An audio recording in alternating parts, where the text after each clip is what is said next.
I was actually just talking about this with someone the other day. Like, you don't know all the situations these students are coming in with. Sometimes you don't know what they experience in the morning. You don't know what they experienced the night before. You don't know what is going on in their family life or in their home that they're not even talking about. It's really been impressed upon me to try to take that into account as much as possible. Pull him or her aside. Hey, how we doing? Is everything okay? So you just never know. And that goes along with adults too, your coworkers. Sometimes they might be going through things and they have to come to work and be on for kids, which is a hard thing to do. Yeah. When you're dealing with personal issues. Welcome to Beach Park District 3, the podcast where we build culture by connecting with our incredible people in our district. Today's episode is very special for me, as I'll be introducing to you a guest who was the first person in Beach Park that I can remember to befriend me in January of 2009 when I took over the special education teacher position for the 3rd through 5th grade emotional behavioral development classroom at Oak Crest Elementary. This guest and I spent the next 6 years together as I worked with my students to transition them into the least restrictive environment. This guest always had a desk for them. My students loved him because of his down-to-earth personality, his genuine commitment to their success, and I think most of all, his unconditional love for them. I love him for exactly the same reasons. I would love to introduce you to Mr. Jason Smith. What is up, Jason? Hey man, I'll pay you your money later for the nice introduction. Yeah, man, that stuff is hard to come up with. Man, you're awesome. Like, I'm so excited to spend just a few minutes with you this morning. Thank you very much for taking time with me. I know you're busy. Everyone's busy. I've had a lot of fun kind of going through this, and the fact that you wanted to spend just a few minutes with me and then, of course, the audience to get a chance to know you is so cool because you are just a truly dynamic individual, and you've been around for a while now. So you want to introduce yourself and maybe throw down some history? Yeah, sure. So my name's Jason Smith. I'm a PE teacher. This is my 5th year teaching PE at Oak Crest. And I didn't actually start as a PE teacher. I started in 2008 as a 5th grade teacher. I kind of wanted to be a PE teacher right when I started, but back then it was hard to get a job in education. And it was like, you kind of just like take what you can get. Luckily, I got into 5th grade, which is that was the grade I student taught in. My mom was a 5th grade teacher for, it was like 27 years or around there. So I was always kind of partial to 5th grade. And so it just happened to work out. And I spent the next 12 years teaching there. And then when COVID hit, our PE teacher here retired. And my teaching partner that I had taught with for 10 years, shout out to Abby Johnson, her husband actually got transferred to a different location, his job. So it was kind of like the perfect storm for me to transfer into PE. And I've been there ever since and loving it. I love what I do. And it's nice to be able to see all the kids in this school. And I get to see them on a daily basis. So I think we have like a little over 350 kids. I get to see 350 kids a day, which is great. And it's a different dynamic in relationships, most definitely.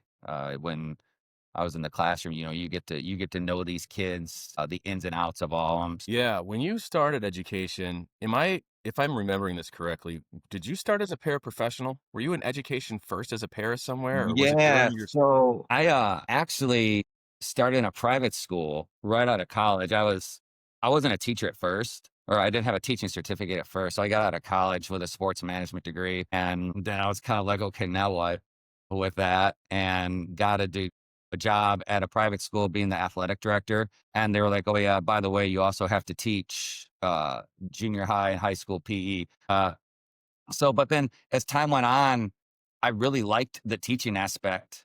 And I was like, like maybe I'd like to make more money doing this than what I'm making now. So I went back to school at a night program at Trinity, and that was 2 years. And so during that time, I left the private school, and during that time, I was a paraprofessional for those 2 years leading up to when I got hired here. That's difficult, right? I mean, that's Yeah. that must have seemed at the time like a really long road. I think about that because we have paraprofessionals in our district, right? Uh-huh. And we have kind of a range of paraprofessionals. We have paraprofessionals who are good with being a paraprofessional, and that's the career they want. They want that's the path. We also Yeah. have a group of paraprofessionals right now that we're supporting through the district. 6 of them going through a program to become certified teachers. But I know that that is a journey, and I think the thought of having to work all day, then do schoolwork at night holds people back from moving forward.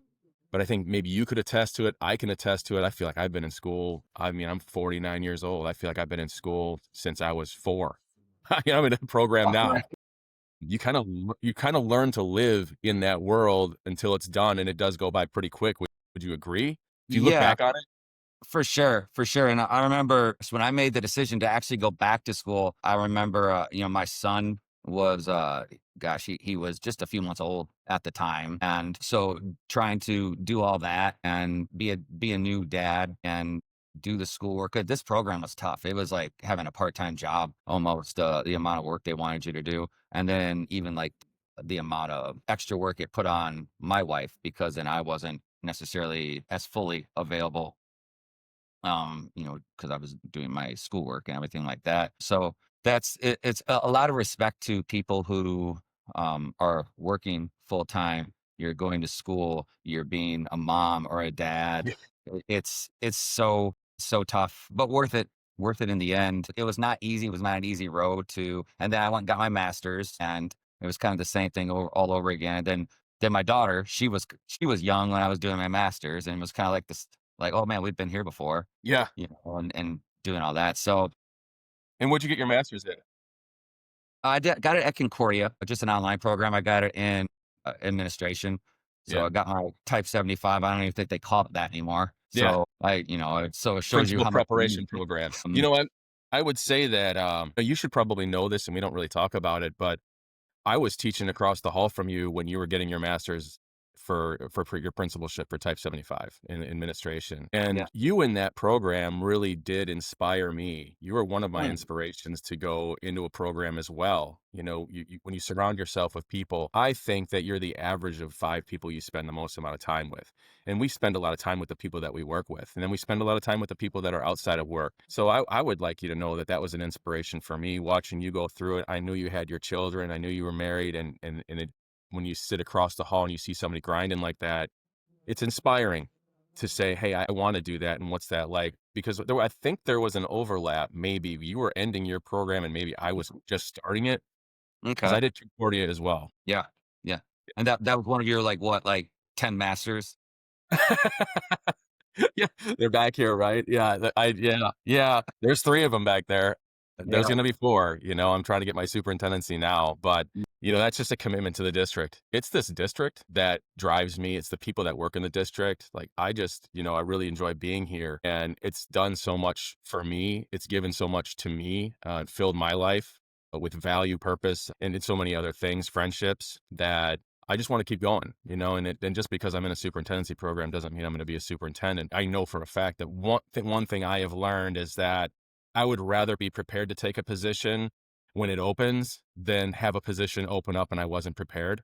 And Right. that's kind of what's led me through my journey just in Beach Park, because you don't know when positions are going to come open, and you also don't know if you want to be in those positions. But it's a whole lot better to have some control over the outcome of that. Sure. Absolutely. Absolutely. When did you, like, first realize education was your calling, you wanted to get into it? Was it what you shared already, or was there some things that go back farther than that? Yeah, well, like I said, my mom was a teacher. And, it's funny because when I first went to college, she's like, "Oh, yeah, like, I think you should be a PE teacher. You'd probably do a really good job of that." And, being like 18 at the time, like, I don't want to deal with the kids, so and so I don't want to do that. And so, then you go back and $20,000 later, if I just would have listened to mom, I would have saved myself a lot of money and have a lot more years in the district too, and be making more money. But unfortunately, I had to learn the hard way. So listen to Yo, your mom. that's me too. Uh, That's me too. My yeah. No, parents know better, and, we always know better than our parents at that age. I love that you shared that because I think that's yeah. probably gonna resonate with quite a few people. Yeah. Yeah, man. And they're still like, my parents, fortunately, both my parents are still around, and there's things I'll still reach out to them about for advice and they're close to me, that they don't live too far, so I'm able to like pop in. So it's and they're very good at not some parents, they'll give you advice whether you want to hear it or not, even when when you're old, like, gosh, I'm pushing 50, but they're pretty good about just kind of minding their own, Yeah. and not inserting their opinions a lot, which I guess is nice. But I'm very quick to reach out and ask for advice still. What are you from the neighborhood? Where are you from? I'm from Winthrop Harbor, born and Okay. raised, still live there, grew up, went to school there, neighborhood schools. Um, you could ride your bike, you could walk or take the bus or get dropped off. So a lot of good memories in Winthrop Harbor schools, and a lot of good friendships. And it's Yeah. you just had to be there kind of, and some of that was the teachers, some of that was just like the friendships, some of that was neighborhood schools and Yeah. small town, and you get to know everybody. You go through school with people from kindergarten through 8th grade, and you can't help but get to know quite a bit about them, whether you want to or not, Yeah, you it's a know? small district. It's a small Yeah. district. Very small district. Yeah. If you had to boil down what you love most about working in education, into like a short, a couple words, short phrase, what would it be and why? Building relationships with students would be number one, and even my coworkers. You have to have that connection. I always say, like, you can be the greatest teacher, but you also have to have that buy-in, I should say, from the kids. And you can have all the knowledge in the world and have this great lesson, but if there's no relationship with them, they're less likely to want to listen to you or listen to you for as long. And I would always tell people, one thing I felt I could do pretty well was build relationships with kids. And so I had that buy-in from most of them, you I've know. witnessed it. I mean, I've witnessed it time and time again. In fact, when we were chatting about you coming on the show, you had some. We have those stories of the kids. And if you're comfortable, and I don't know if you are or not, but can you share one of your most recent interactions, a moment where you felt like energized from a student that just filled you up and your positive impact you've had? For sure, yeah. So, had a student, probably one of my more difficult students in my time teaching 5th grade, just you name it, that we had the interaction. And but the last year, our assistant in the office, she came in and she's like, "Hey man, someone's like been trying to get in touch with you for the last few days." And I didn't get his name, but I got his number. So I said, "Okay." So I went and called him, and I said, "Hey," and he told me who it was. I was like, "Oh my gosh, what?" And I had him in 2016, and he's like, "Man, Mr. Smith, uh, I was not a nice kid. I was bad, and I'm so sorry. I just wanted to like call and see how you were." And how you were doing and everything like that. And he goes, "And I want you to know that you were the only male influence I had in my life at that time." And he said, Wow. I lived with my mom and my sisters, and I didn't even have any men in my life at that time in my life. And he goes, "So you were it." But he said, "As bad as I would be," he goes, everything started new the next day with you." And I said, I kind of joked with him. I said, "Well, hey man, I didn't have a choice. I needed to survive too." You know? But and we were kind of laughing about that. But man, we talked for probably 45 minutes on the Wow. phone. And so you I didn't know the impact I was having in the moment. I would say that would be a big piece of advice I would probably say to younger teachers, I guess even more veteran teachers. But you might not know the impact you're having right now. You might realize this impact 10 years down the road when you get a phone call or an email, or you run into that person at the store. I hadn't talked to him probably since when he was in 7th grade. I think he was like 20 at the time. And he actually called me again this year, and he actually experienced a terrible tragedy in his family, and he called me. Wow. So yeah, and just Wow. so I guess just to be like the one of the people that someone thinks about to call and talk through some stuff, that very honoring. He was probably one of the last people I thought would call me. I remember looking back to the last day of school though, thinking, oh, maybe I did have an impact on him, because when the buses came on the last day of school, he threw his arms around me, started weeping pretty much. And so I remember then I was like, oh, okay, like maybe I did have an impact, somewhat of a positive impact, I should say, on him. And, but yeah, yeah. So that was that probably one of my coolest moments in teaching. I've been, like I said, doing it for 18 years, and to have someone from that long ago call Yeah. and to say, hey, and especially when they've experienced a tragedy, to call again, very honoring to have that. I And think I that always like the fifth graders when I have them in gym now, and as the year kind of winds down, I always encourage them to reach out to their teachers down the road in middle school, high school, especially your homeroom teachers, to send them emails, check in on them, because that's what keeps teachers going, or one of the things that keeps them going, knowing that there was an impact that they had. So that's kind of one of the biggest lessons I try to impress upon them. Hey man, teachers are people too, and some of them feed off of that stuff. So you'd be amazed at what just a simple email can do, or even, man, like conferences. I'll have former students pop in and say, they have a little bit of brother or a sister, and I'm teaching the children of some of my former students. So I reached that milestone as well, which I know some people in the district can relate to. But I remember the first time that happened, I was like, say what? I was like, oh, okay. yeah. Uh, so that Yep. too. Some talk to like former, and I work. Some of our TAs here are former students of mine. Yeah. I keep, I remember going back and forth with one of them. I was like, hey man, you can call me Jason. And she's like, no, I have to call you Mr. Smith. I was like, no, call me Jason. So like it took her like over a year to be able to like comfortable to call me Jason. I You get know, it though. I yeah, totally get it. That yeah, yeah, that is a milestone. We're the same age. So, I'm not in the classroom right now, but I have students that have kids in the district, and I've run into them. And it's just shocking. You and I know when we started, we felt like the new kids on the block. We yeah, felt like we were the youngest in the building. And when we looked at people our age in the building, it was just like, man, they're so old. Like I can't, right? Like it was just like, I can't believe how old some of these people are. yeah.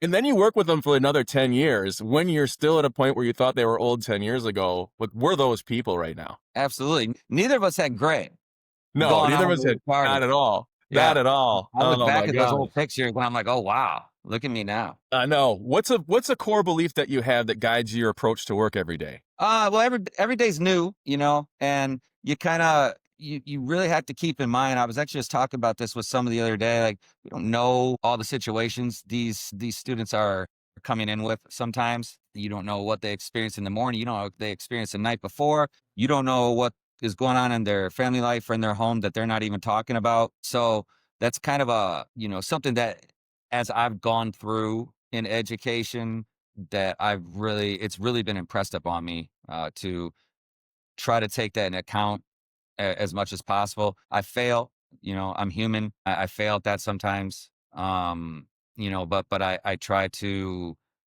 remind myself of that. Of a student acting out, pull him or her aside. Hey, how we doing? Is everything okay? So you just never know. And that goes along, I think, even with adults too, your coworkers. Yeah. Sometimes they might be going through things, and they have to come to work and be on Yeah. for kids, which is a hard thing to do Yeah. when you're dealing with personal issues. Yeah, so I would say just remembering that there's these kids come in with baggage, and not all of them, but a lot of them do have baggage. And some of our coworkers, I mean, like, we all have baggage, but and trying to be sensitive to that Yeah. is really important. I have a question here. It's what's the most important piece of advice you'd give to a professional starting in the field today, a new teacher? You've given a couple. Is there anything that you haven't mentioned that we've got these young first, second, third year teachers in our district? You know that we've lived that. That's difficult. Is there advice you'd give them outside of what you've already shared? Anything extra? Yeah, man. Like, so I look back and I realized, man, like my first 5 years of teaching, I really didn't know what I was doing. And it took a while, and it takes a lot of mistakes to become better. I still feel there's days I really don't know what I'm doing, and I Yeah. mean, this is my 5th year in PE. So I'm kind of like still learning things all over again. But I would say, yeah, like take your mistakes, reflect, uh, on what you're doing. And I remember doing that. Gosh, I just did that the other day. The way I teach a lesson in the morning, by the end of the day, if I'm doing like a similar thing most of the day, by the end of the day, I'm teaching it totally different Yep. because I'm just kind of well, that didn't work. That was terrible. So can't do that next class. And I got to change this about it. And so just reflect, and it's okay. Sometimes you're just going to have duds of a lesson. Not everything is going to be this great big production. And build those relationships, because I always like to say, this even goes true from students I've had come back and talk to me, former students. Although your lessons are important, your lesson on reducing fractions, it's important, but they're not going to remember the lesson on fractions 10 years down the road. What they're going to remember is the relationships you built with them. It's going to be the maybe the things in between a lesson. Hey man, let's play a quick game of silent ball. Or I remember teaching, this was my last class I had when COVID hit. I was in the process of teaching them paper football. And because you're waiting for the buses to come, we all learn how to make paper footballs and slide them back and forth on the table and kick the field goals and stuff like that. So, I had some of those students that I've talked to from that class. I remember you teaching us paper football. So again, I've never had a kid come back and say, wow, thanks for teaching me about an isosceles triangle. Yeah. I've never had that. Yeah. So, or I used to do these things called candy showers, and they remember that. Yeah. So That's how you made them it's the feel. stuff outside of a lesson that kids are going to remember. That's great advice. Yeah. In your own words, what do you think the best part of being in a team in Beach Park is? And maybe for you, like just in your building, Oak Crest, what's the best part of a supportive culture? Yeah, well, gosh, my 18th year in the district, and it's my 18th year at Oak Crest, and it's the people. Uh, there are people that work here that I worked with all 18 years, and there's people here that I worked with for 4 months. And I mean, you worked here. That there's just something about our building. I'm sure people probably say that about their buildings too, but I don't even know if I could put my finger on what it is about Oak Crest. But besides, it is a family atmosphere. Families have disagreements, and you're going to have disagreements with the people you work with too. But at the end of the day, you all have the same goal in mind, and that's the betterment of kids. And those disagreements always get worked out. But yeah, I have some people here who I look at as dear friends, you being one of them. Yeah, Even though for we sure. don't work together in the same building, we still work together. Yeah. And when And we see each other, it means there's value. I mean, I tell you, absolutely, right? I mean, we love each absolutely, other. You can absolutely. call up and it would just be that way. And that stems back to the intro of this episode. It's just, yeah, I have an unconditional love for you. You're one of my first friends in the district. You saw a new guy in the hallway coming in after winter break. No one knew me. I didn't know anybody, and I'm Yeah, scared. I'm yeah. I'm nervous about taking this That was class. a tough class you took over too. Yeah, and it's like you were right there to say, "Hey, man, how are here? My name is. How are you? Whatever you need, let me know." You Uh-huh. have stayed that course for the entire time I've known you. Whatever you Uh, need, let me know. And it just speaks value to that, and that's reciprocated. This also goes back to the five people you spend the most amount of time with. You're the average of those people. When you surround yourself with people that have that attitude, you inherently receive that and you give that back. yeah, And that's thank the you. thing in this district that I've always seen in every building. I've had this really unique experience where I started as a substitute teacher. I've worked in every building. Then I moved Yeah, over to the middle school. Then I'm from Oak Crest. And then I moved over to Kenneth Murphy. And now I'm in the district office. Like I've actually been in the cultures of the buildings. And I would reciprocate that. I think every building would probably say what you're saying. And as we get yeah, more guests, the questions will be the same. And the natural inherent response has been that. Like it just feels like family here. Is there a factor?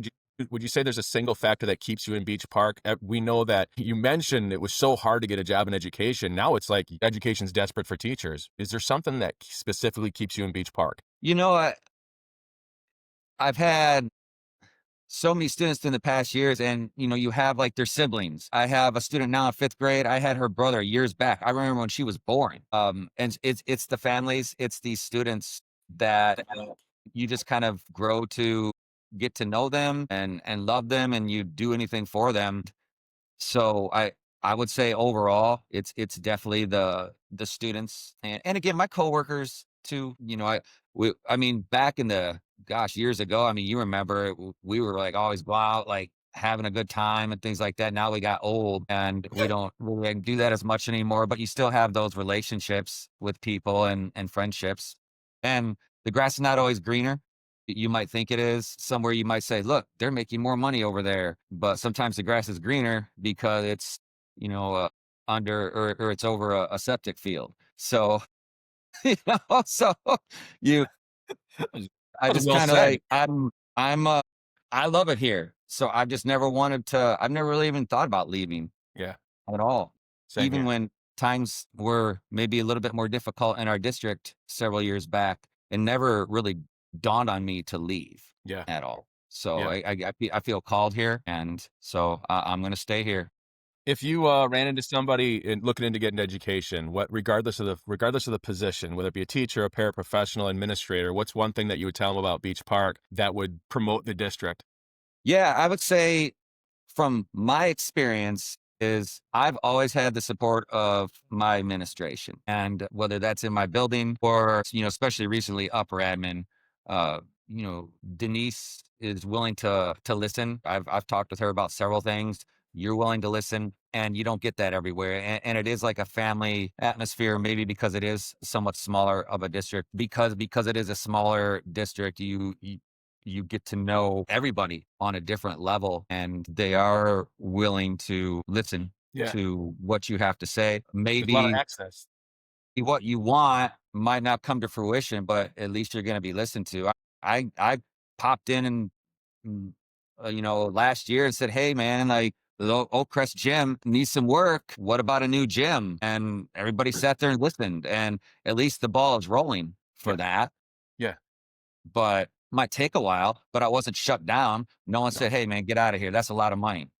So, um, we've had conversations with it since then. So sometimes all it is just, all I have to do is ask. The worst that can be said is no, yeah. you know? But we're accessible, I think that that's the same Yeah, thing, like, I always felt like people were accessible here. Administration absolutely. wants you to be successful, your Mhm. teachers that you work with want you to be successful. We don't wanna see anyone fail, like, Right. at all. We're gonna push to the very end to make sure you don't.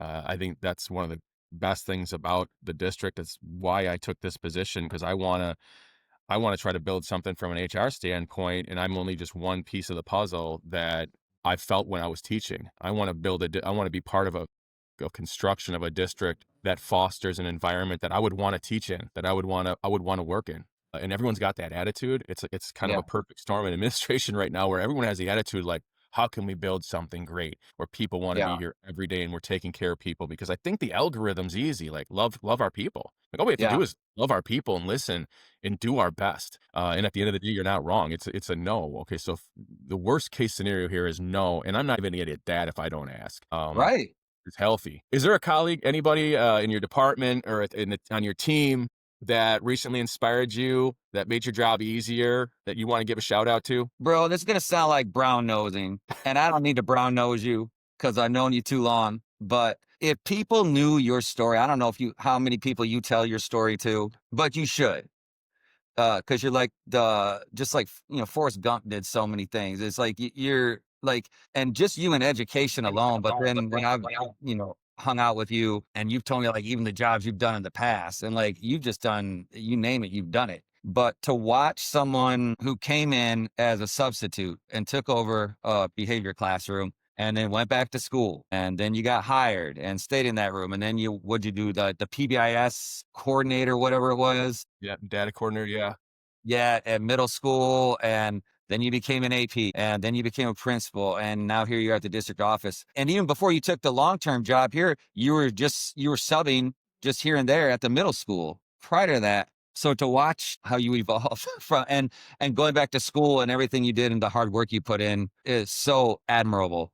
And I've thank you. told you that before, but it's now I can tell more people here, Oh and man, thank you for more that. people can hear that. And again, I'm not trying to brown nose you. I don't need to do that, No, so thank you for that. I'm grateful yeah. that you would Yeah. I that. was Thank hoping you. you'd ask that You were. because that was just such an easy answer. I wasn't expecting that answer. I can tell you that. Yeah. Yeah, you gotta have a lot of humility to accept something like that, and I thank you for that. It goes back. I mean, you're one of those guys though in my life. right? You're just one of those people, and you might have been the teacher across the hall who's befriending the new guy. But the new guy across the hall, and this is for everybody, the new person across the hall is watching you and what you do. And you're inspiring the new person. And you did that for me. I mentioned it earlier in the podcast, not knowing that was going to be your answer, right? But you're going to school, and I'm saying, well, geez, he's going to school. Maybe I should do that. Now, I already had to go back to school to get my teaching certificate.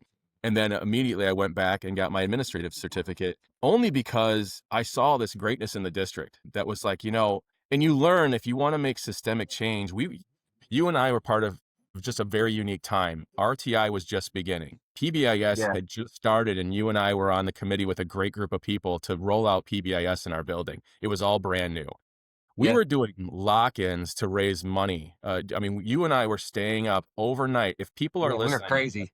can you imagine having third, fourth, and fifth graders spending the night in your elementary building the whole night, which half of them don't go to sleep, segregating the boys from the girls at the end of the evening and having to stay Yeah. up? You've worked all day on a Friday. You get to work at 7:30. You go home the next day. You've been up for 24, 5, 6 hours. You go home at 8 o'clock the next day after the final kid gets picked up. I don't think we'll ever see a lock-in at a building That's again, right? crazy. Like, it's That's crazy. crazy. It's crazy. I remember like the last one we did, Monday rolled around. I still hadn't recovered. I didn't Yeah, recover till like Wednesday. I know. And no, it's like, I we can't know. do this anymore, man. We got to figure out a different way to make some money. Yeah. So anybody in the district that wants to know why we're not doing lock-ins and why you're doing these fun Fridays, it's because the payoff was better on a Oh, fun Friday man. for 3 hours than it was to spend the next 24 hours up. But again, what I was talking about earlier, memories. Like here we are, like talking about, man, you remember when we did that? And Yeah. this was all those years later. And yeah, it was brutal. I don't remember I remember like playing dodgeball, with kids or whatever, but I don't remember like what I taught that year, but we made memories for these Yep. kids. The whole night. And a kid will Yeah. tell you right now, I stayed the night at school, and any teacher would be like, no, you probably didn't. No, we did it for like 3 years, twice a year. Yeah. I mean, but and then you had the kids who were sick. You had the little kids who were scared. They never had a sleepover before. We're creating this new experience for them. And they're like, it all sounded great until it was time to go to sleep. And then all of a sudden, like, I can't do it. I need to go home. I gotta sleep at home with my parents in the house. Yeah. Which you Yeah. That's understood, right. right? We volunteered that time. We never punched a time clock. We just said, No. hey, what can we do for kids to create these amazing experiences? Yeah, man. Well, I appreciate the shout out. Anybody can reach out to me if they want to know my story. It is littered. It's a littered past. It's been a journey. I feel like I'm halfway through it. I don't know what's going to happen next. If you weren't working in the field of education, what would be your dream job? Gosh, I guess I'll probably sound like a student here. I'd probably want to play like on the PGA Tour or something. I mean, I'm not near as good at golf as those guys, but I love to play golf. That's something I work at a golf course in the summer, so I get to play for free, and that's kind of takes up most of my time. You would think I'd get better at golf for as much as I play, but and love music. I play some guitar. That would be fun to do, but I'm not good enough at either one of them to do it professional. Well, here's something I'm sure the crowd doesn't know. Anybody who loves to play guitar usually has one in their office. Do you have a guitar in your office? I do happen to have my beater guitar here. All right. Good. All right. Okay.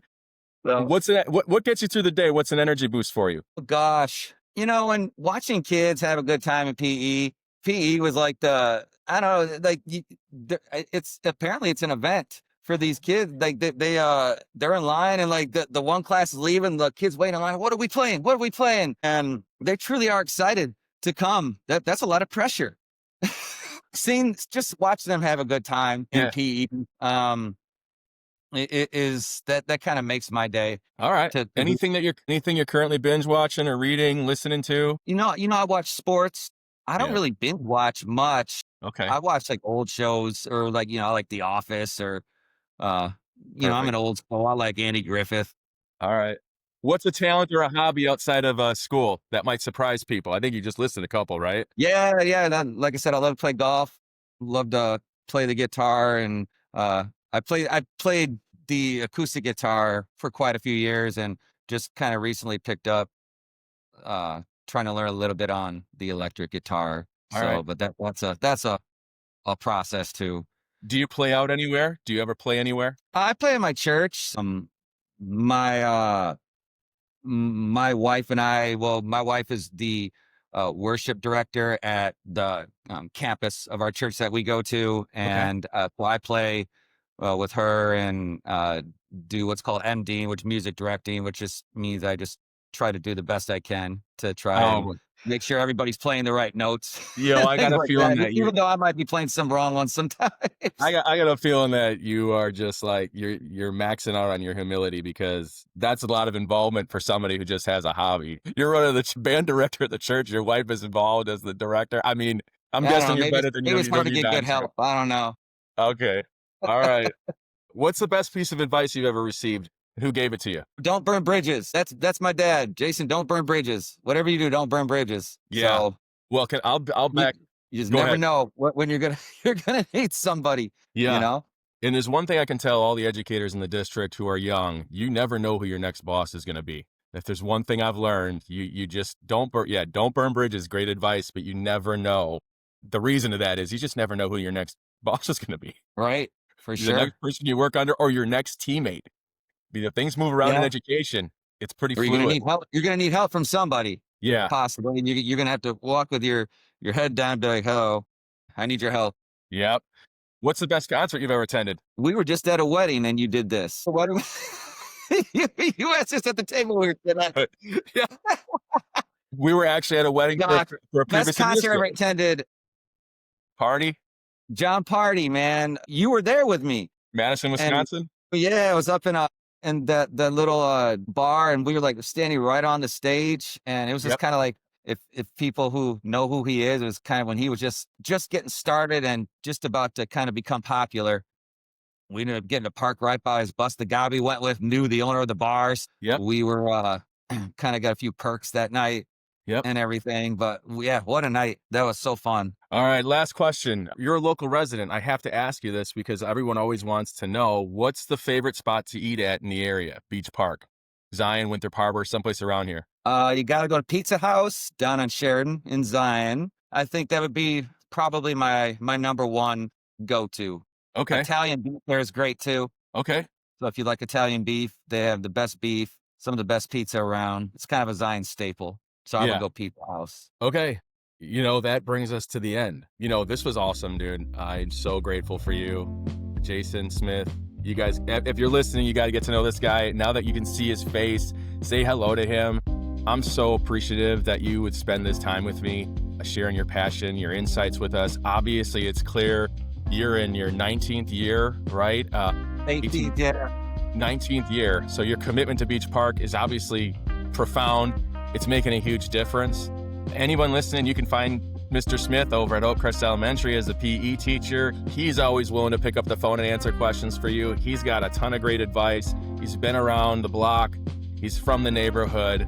I just want to say my time with you is always so valued. I love running into you when we get in your friendships. Just when you start them here, they're just going to evolve. If you're listening to the podcast, I'm going to encourage you, if you'd like to join a truly supportive team, an engaging district, a district that's going to take care of you and lift you up, please visit our career page on www.bpd3.org. We would love to have you join our Beach Park family. Anyone that is listening that is currently working here, I always like to give you a shout out. We are so grateful for everything that you do every single day. Your job is difficult. Days are tough and days are very rewarding. I want to say thank you for being you. Your work does not go unnoticed from the administration of the district, from the administration of your building, and from the teammates that you work around. We're all making a positive influence, and we're all doing that for one another. If you've seen farther, it's because you stood on the shoulders of giants, and we are surrounded by giants in this district. I'd encourage you to like and subscribe to our podcast on YouTube, Spotify, Apple Music. You can find us on all the drops on social media, so please follow those channels as we grow. Share those with the people that aren't part of our district. Share those with the friends across the hall. And I wish you a great day. And anything for the good of the order, Mr. Smith? Hey, man, I appreciate you having me on. This was fun. Like I said, man, it's just like you and me hanging out. Oh, love you, man. You're the best. You too, and I got class now. I love you too, brother. Thank you so much. Have a great day. We did it.